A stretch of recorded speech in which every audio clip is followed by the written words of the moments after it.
Hello, my name is Kevon Young-Reaves. I'm doing this for my Computer Science 330 class, and today I'll just showing you a few simple methods. Get total calories, get total protein, get total carbs. They're all basically the same.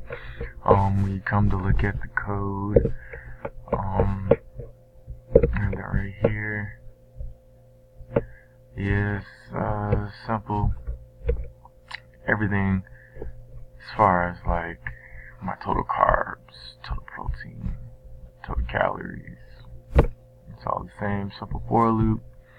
Grabs out the array and returns it to the screen. And once you do that, go ahead and test it. Have that right here. So we're gonna see what it looks like. Oh, still ain't fix it. So we have that.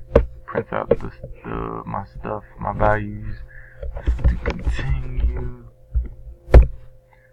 Alright, and right here is the total calories for all of those, my total protein for all of my ingredients, and my total carbohydrates. So it works. Thank you.